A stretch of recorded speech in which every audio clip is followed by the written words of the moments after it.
Welcome to the 1111 podcast. Let's join with a deep breath in and a deep breath out. We are right where we need to be. And so if you are catching this live in action as it is airing, we have only one more episode before our mid-season finale. So we will discuss and close out this saga with our final deadly sin and with our Selah for the next upcoming season. So if you haven't already, this would be a great time to go ahead and submit those topic requests. If you have a topic you'd like to hear covered on the channel, please let me know. Reach out, social media, let me know what topic you'd like to hear. If you'd like to be a guest or would like to collaborate in some way where I can either be a guest on your platform or vice versa, by all means, reach out, let me know. And in addition to that, if you haven't already subscribed to the YouTube channel, make sure you are catching the videos there as well. Leave a comment, leave a like, leave a review, leave a star. All of those things really help the channel grow, and it's all appreciated. In addition to that, if you want to leave a monetary gift, you can also do that through the CashApp system as well. All of it is much appreciated. And as a way to give back, I do have the merch store that you can purchase merchandise from, and I do offer donation-based services for holistic healing. So if you've been enjoying this saga, this series, and you're really wanting to uncover and dive deeper into some of these energies, some of these emotions, and really sit with them, understand them, and transmute and heal them, by all means, you're not alone. You're never alone, no matter how it may appear. There are always guidance along the way. And if you've been having some really interesting dreams, I do offer dream interpretation as well. So diving right into the saga, the series that we've been discussing. I'm thinking about Dante's Inferno still. Check out the previous episode to hear more about that. The 7 deadly sins. Flips table. The 7 deadly sins. That's what we're talking about. The 7 deadly sins, y'all. So we are arriving to gluttony. Gluttony is again one of those sins that has to do with lack, has to do with selfishness, has to do with waste, has to do with all these subconscious understandings and dark energies that latch onto those gateways. So I really was kind of puzzled by gluttony, because I'm like, really? Do we need another one that's basically the same thing as greed? What is the difference? Well, there actually is a difference. So I've been sitting with this energy to try to understand why there'd be 2 separate sins that seem identical. Greed can be the thirst for things monetarily, power, other people's energy, just whatever.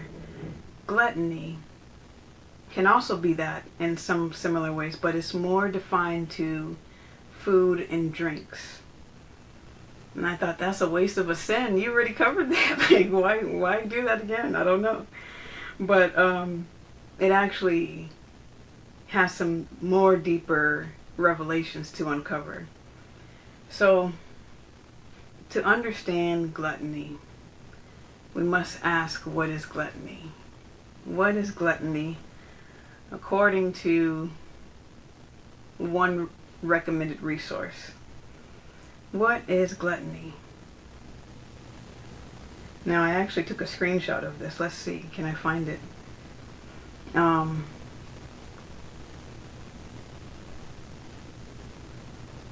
I could always go back to the site, but I had it saved somewhere specific. And I think that's another thing. Gluttony can also be like, you kind of keep things for yourself and only for yourself. So it's the selfishness, but it's also the overindulgence. So gluttony, according to Wiki, gluttony means overindulgence and overconsumption of anything to the point of waste. Now, when I've discussed these 7 deadly sins, I caution it by saying this is not about right or wrong, good or bad, although that is where it is fundamentally stems from if you take it from a religious notation. But this is not about religion. Doesn't matter if you are even religious or not.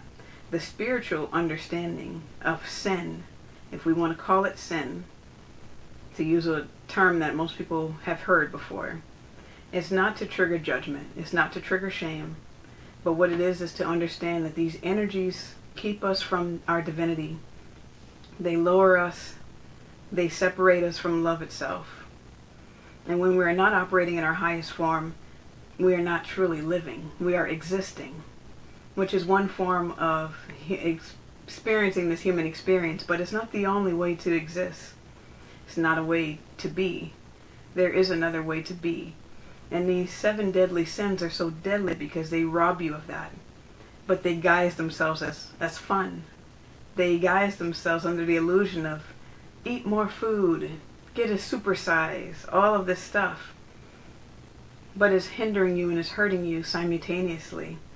And that's where it becomes deadly. But just that gentle reminder that when I refer to sin, I'm talking about anything that keeps you out of love. So that's what we're really looking at, is how does gluttony keep you away from love? Love for yourself, love for others, etc. So it is considered a sin if the excessive desire for food leads to a lack of control over one's relation with food or harms the body.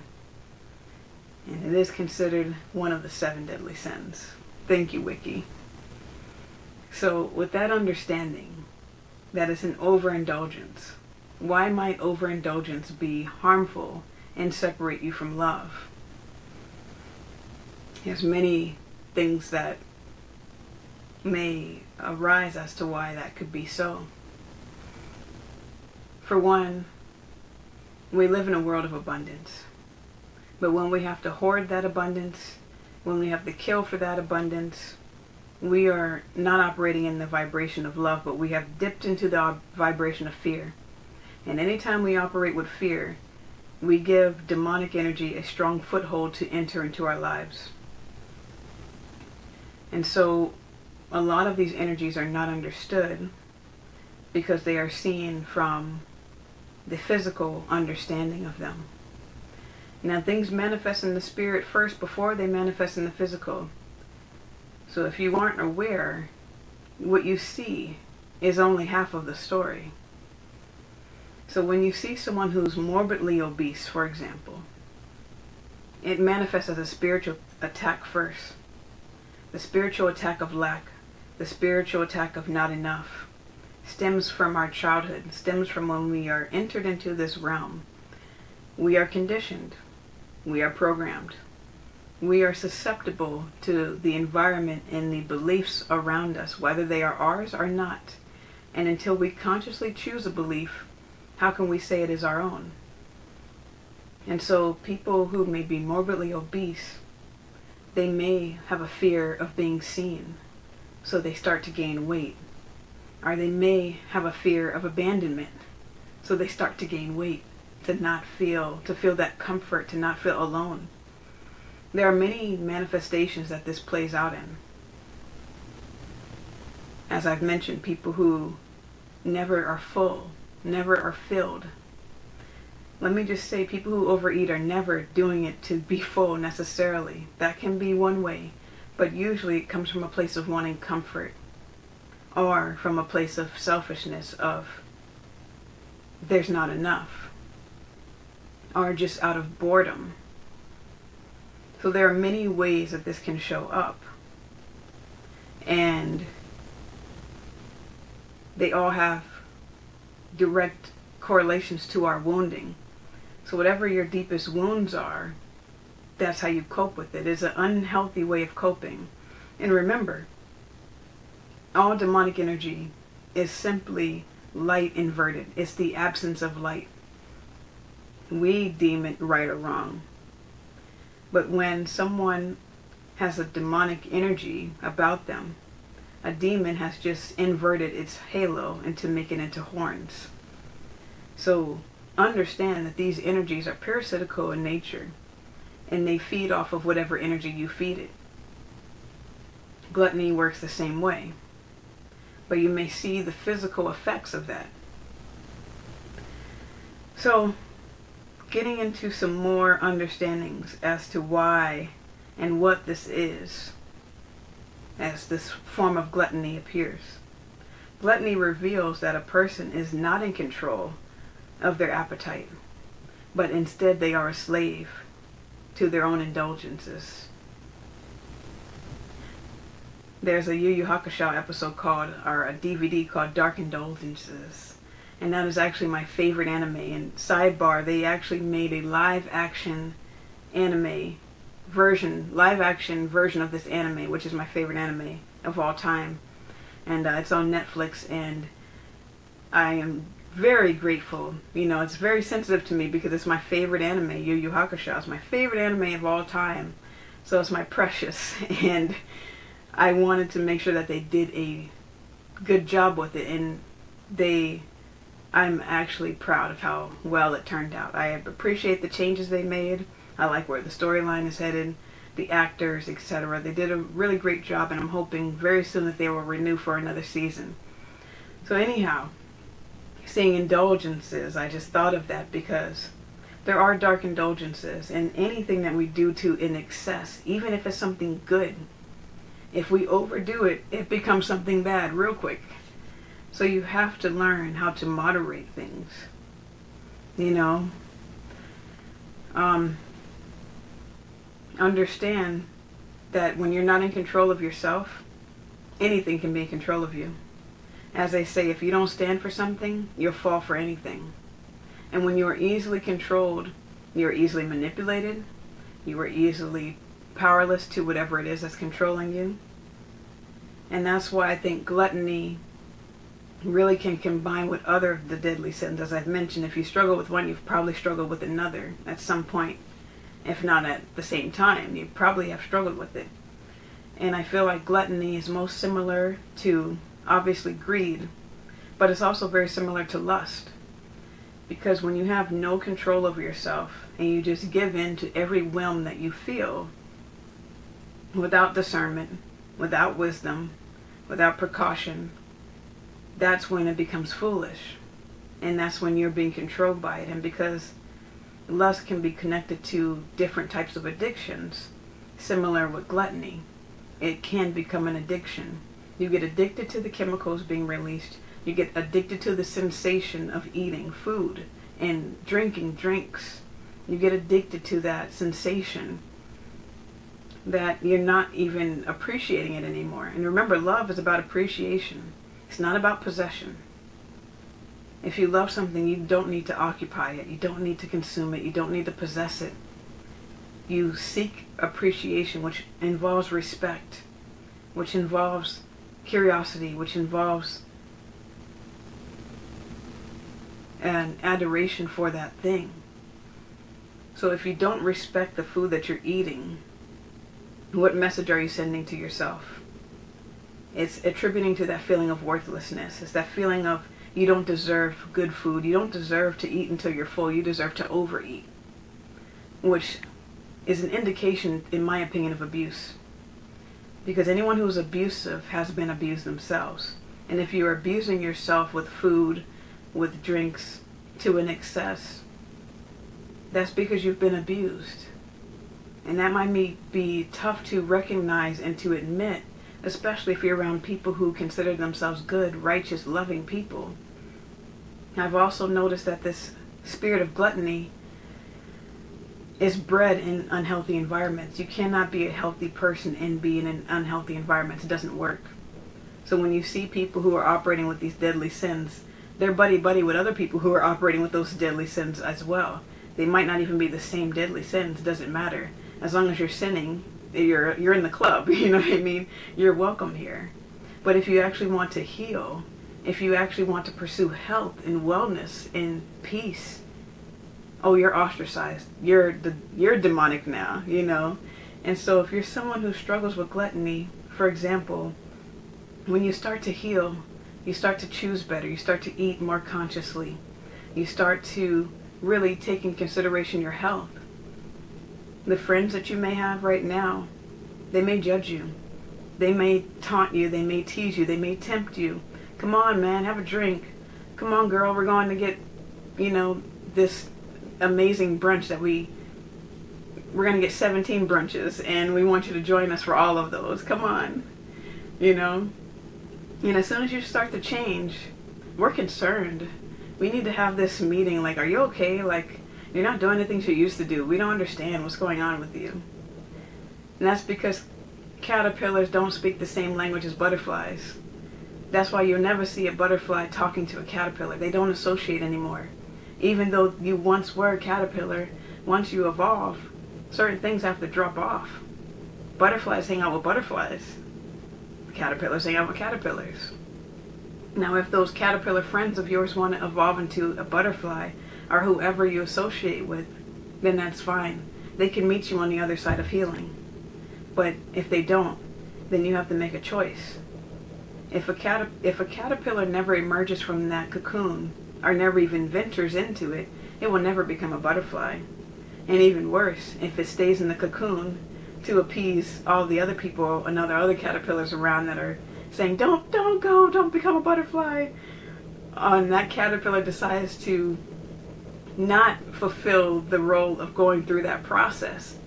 Guess what happens to that caterpillar in that cocoon? It dies. It already goes through a death, but it permanently dies if it doesn't emerge. And rest in peace to all of the butterflies. I follow a social media person who raises butterflies, and I know it's not easy to help them emerge and become their best beautiful self.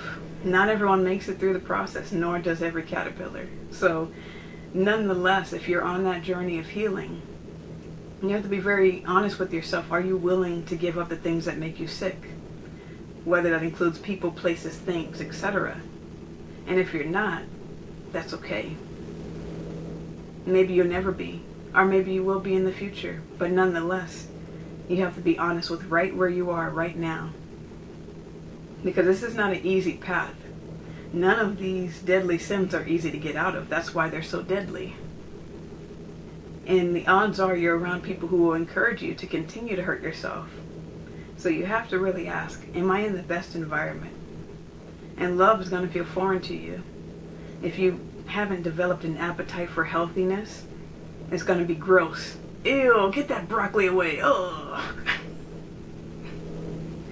You're going to be so disturbed and disgusted by the healthy foods. It's not going to give off those chemicals anymore. And you're going to have to go through those withdrawals and wean yourself off of the overeating. And then you're going to have to dive deeper to ask what birthed that in the first place. So speaking of which, since I said this does stem from religious and sacred texts, I really was just sinking into this understanding of why is this another deadly sin? Didn't we do this already? But no, we haven't.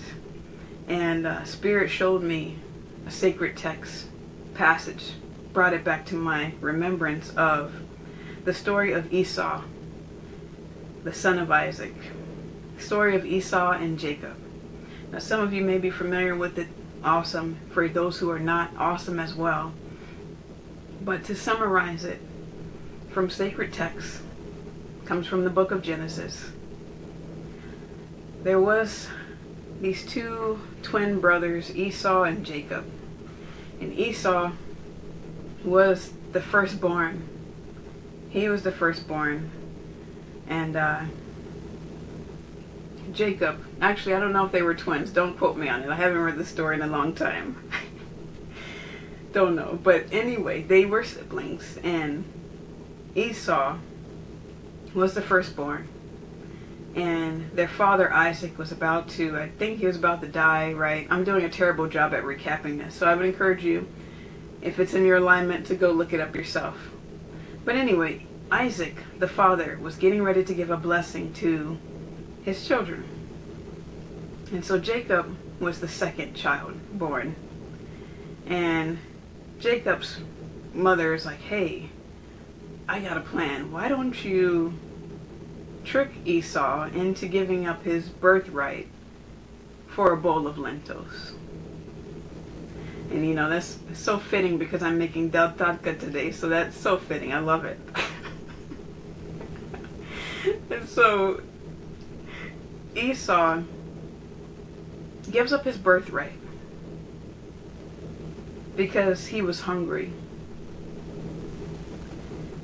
So Jacob saw him working his tail off, right? He's diligently working. And he goes, hey, you look hungry. I'll give you some food. On one condition, you have to give me your birthright. And Esau's like, man, fine, okay, whatever. Yeah, give me the food. Here's my birthright. Now the birthright represented by Esau's inheritance position as the firstborn included the blessings and potential authority. But he gave that all away because he was hungry. That is part of the gluttony spirit. It's not thinking. It doesn't want you to operate off of thought. It wants you to operate off of patterns and condition and repetition. So you can be easily deceived also when you have this type of spirit. I'm also reminded of the 1970s movie that we already covered before, which is Charlie and the Chocolate Factory. Shout out to Charlie again. But in that movie, we see the first kid who gets taken away, if you want to call it that. And the first kid who is destroyed by his gluttony, Augustus Gloot.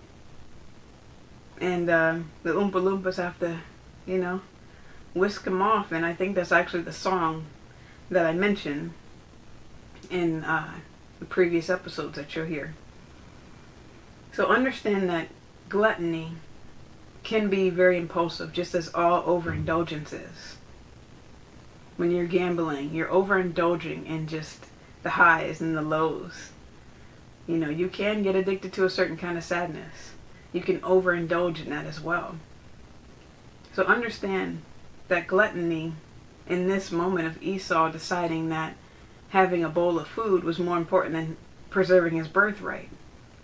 This decision was seen as foolish and short-sighted, and it highlights the importance of valuing the spiritual blessings and prioritizing those over monetary and momentary desires. This was a temporary thing that he made a action that had lasting consequences. So the same thing goes for our everyday lives. You might be destined to be the next Michael Jordan.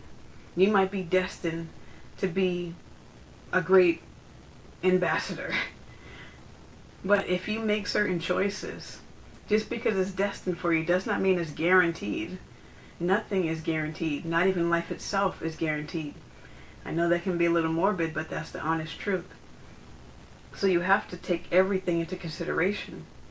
If I make these choices, what consequences am I willing to face for these choices?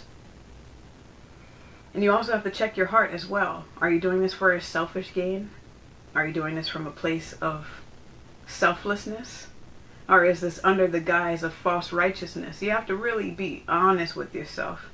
And that can be a tall order for those who have trouble with knowing what the truth is even. But you have to understand, what are your consequences that you're willing to face? What are you willing to suffer? Esau might have had to suffer the hunger pains, but he would have kept his birthright. So understand, everything has a cost. You have to do cost benefits analysis. Is it worth it to sell your soul for a record deal?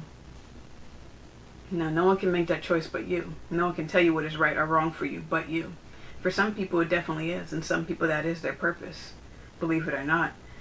So we have to really respect the path that anyone is walking. And also understand that we don't have to be a slave to our addictions.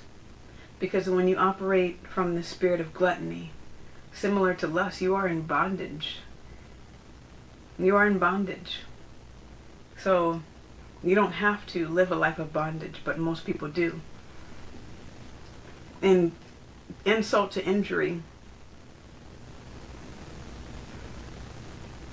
insult to injury, we live in a world that is not set up for us to succeed. They want to keep us away from this. And this is not just a conspiracy theory. We literally see this where they put pesticides in our foods. They put hormones in our vegetables. And they sell us processed food that hijacks our brain and reward system, that makes you want more. They send you to fast food places that ask you to supersize your meal. So this is things that you can tangibly see, that a society that cares about you is not going to want you to harm yourself. Just like friends or relatives that care about you are not going to do things or want you to harm yourself. But people who only care about themselves, oh, they have no problem with that. Feed them to the wolves, as they say. So understand that things are not always as they appear either. For example, my ascended master, who we know as the Christ, or if you're really cool, you call him JC, right? Anyone who knows my ascended master and knows his story, the religious leaders and the Pharisees during that time saw him partying and drinking with the tax collectors that they called immoral and sinful. So what did they call him? They called him the Prince of Demons. They called him a drunkard. They said that Jesus was a gluttonous. That's what they said about him. And of course, when you are evil and toxic, you're going to project that evil and toxic on other people. And they had false righteousness. They thought that they were living by the word. They thought that they were living by the scriptures. And they were so foolish that they didn't have eyes to see that they were talking to the ascended master right there. But because he stood for truth and love, and they stood for fear and lies, all they could do was lie about him. All they could do was try to kill him and have their wicked schemes to kill him. So understand that just because you're seemingly this way or that way does not mean it is that. What we're talking about here is the spirit of gluttony. You don't have to be overweight to carry the spirit of gluttony. There are many people who can, they'll eat the whole family under the table. And then some.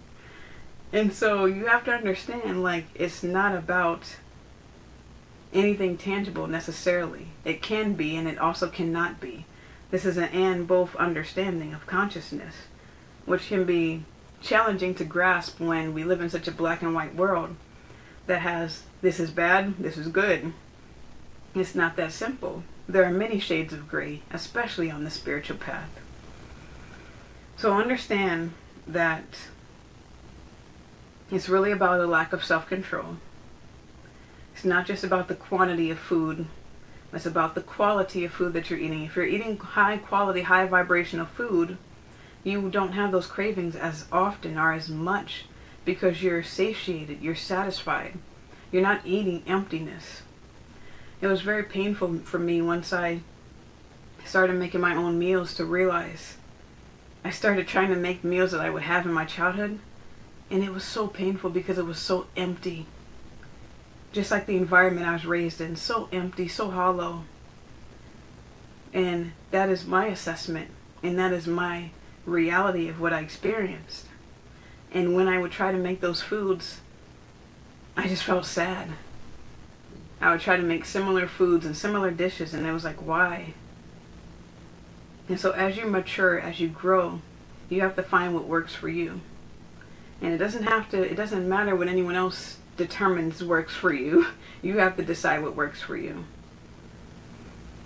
And so for me, I had to start to learn what works for me.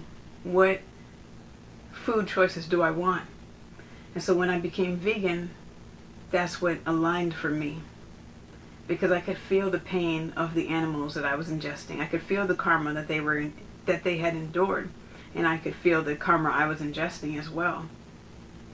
And so I had to make a choice to say, do I continue in this fashion? And I also had to be wise in my discernment as well, because when you're in Rome, you eat as the Romans. So there was a temporary time where I needed to eat in a certain fashion.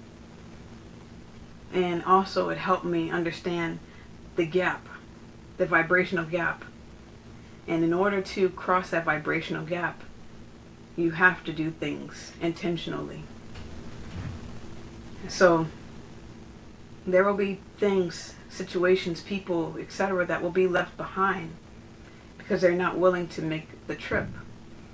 And that can be very painful, but it can also be very liberating because you will find other things that align with you. So I'm so grateful to be born in a time and age where there are more vegan opportunities. There are more vegan foods out there. And realizing how different my legacy will be, my landscape will be, what I'm choosing for myself and for others is so different. And different doesn't always mean bad. And so understanding it gave such personal power to realize you have control over these things. So when you are overindulging or allowing gluttony to run the show, you're saying you don't have control. So find what works for you. Find the foods that are going to work for you. Because my friends, health is wealth. And there are foods that have high vibrational energy in them, such as avocado, such as fish. Those things that have a higher vibration can help you prevent diseases. They can help you think more clearly. They can help you manifest all of these things. So if you're someone who's serious about really getting a hold of this gluttony spirit, you're someone serious about really taking that ownership of your life and having autonomy over what you choose to put in your body. This is your one body. And so if you're dedicated to not hurting yourself anymore, it's going to take a lot of rewiring. You have to be patient with yourself. It's not going to happen overnight. And you have to give yourself grace for when you mess up. There will be times where you will slip back into old habits. There will be times where you're tempted and you need to be.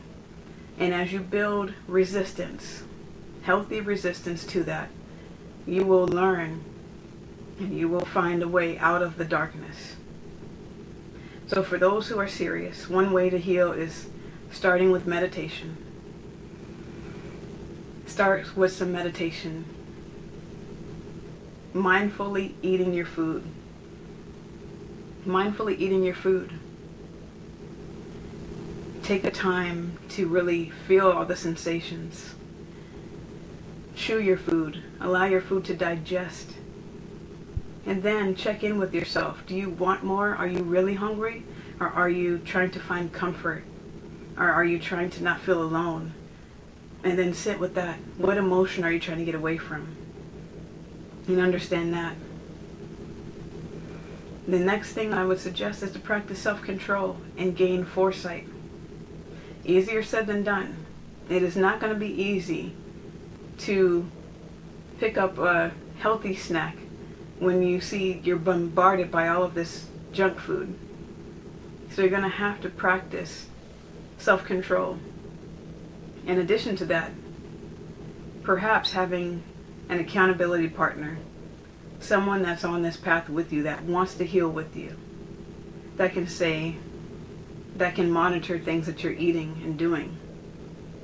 And at the same time, understand that you are dealing with an addiction. So you're weaning yourself off of it. So you can try going cold turkey. Not necessarily recommended to just go cold turkey. If that's in your alignment, that's in your alignment. That's probably what I would do. No, but it depends on the situation. So I can't say. I think when I started going vegan, I didn't go cold turkey because, for one, that's a shock to your body. That's a shock to your digestive system. So you don't necessarily want to go cold turkey with this. With other addictions, I definitely did go cold turkey. So it really depends on the situation. So for this, I would say, of course, you want to talk to your doctor. So I'm not giving medical advice here. You want to talk to your doctor. Talk to a nutritionalist. Talk to a dietitian. Talk to people who know what they're talking about. And try to understand how to gain control over the physical in a way that is going to be healthy for you. So that means, if that means weaning yourself off You know, 3 days out of the week you're eating healthy, 2 days you're not, or whatever that's going to look like. And then in addition to that, again, find what meal plan is going to work for you. So you can find a meal plan based on, I know they say, based on your blood type. That's one, for example. And I recently was looking up what would be ideal for my blood type, and it said to have a wide variety of meals, which included meats, nuts, and dairy, and all these different things. And I heard it after. And so one of those things that my blood type had was, it said to stay away from things such as chicken. Now, yes, stay away from chicken. That's good. That's good. And I was also very surprised to learn that someone with my blood type would benefit from having a different variety of meats, such as deer, goats, rabbits. And you know, I was actually kind of intrigued. So at some point I may not be just strictly vegan. I may have some of those meals, but only under one condition. Under the condition that they are humanly treated and sourced. And I'll probably have to be the butcher myself, honestly. I'm not gonna do that. but nonetheless, it's something I've considered. So what might work for you in one season might not work for you in another. So you have to find out what's going to work for you. Also, vitamins are important. Vitamins, etc., are important as well. And then understanding that gluttony, again, comes from a dark energy. So it's probably been passed down through generations, through the bloodline. So it's something to look into if that's something that everyone has struggled with.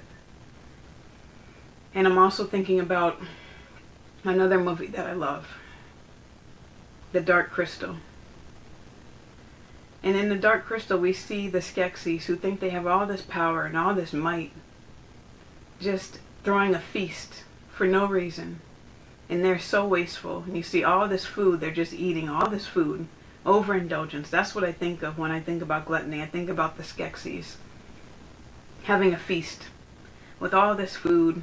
Half of it's falling underneath the table, or just taking one bite and throwing it out. Now that is so disrespectful to spirit, because not everyone has the luxury of doing that. And even if you do have the luxury of doing that, why? I'm thinking about the Hunger Games, the irony of the name. When they're on the way to the camp, they're treated with all this luxury food. Why? You're about to murder these people. You're about to use them for entertainment. So why treat them as if you care about them?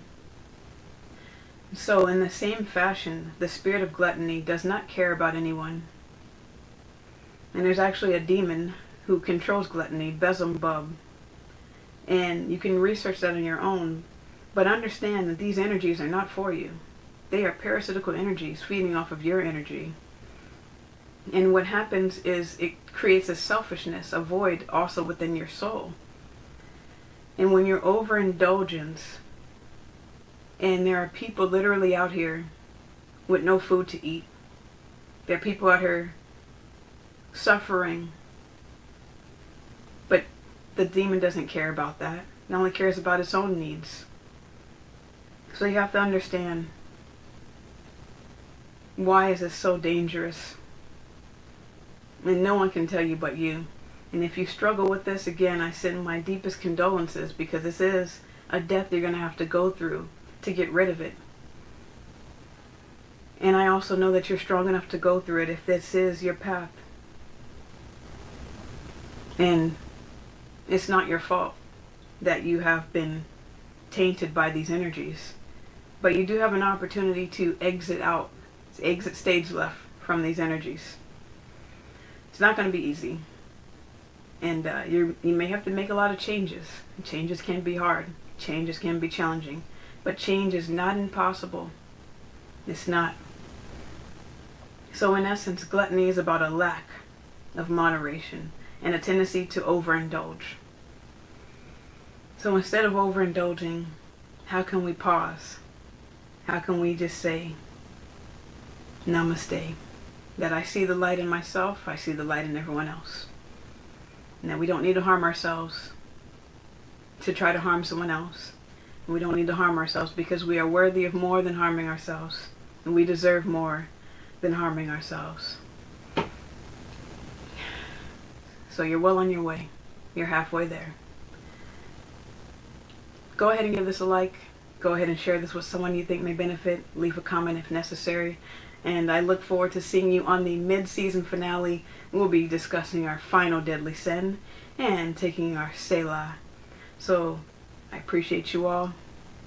Until next time.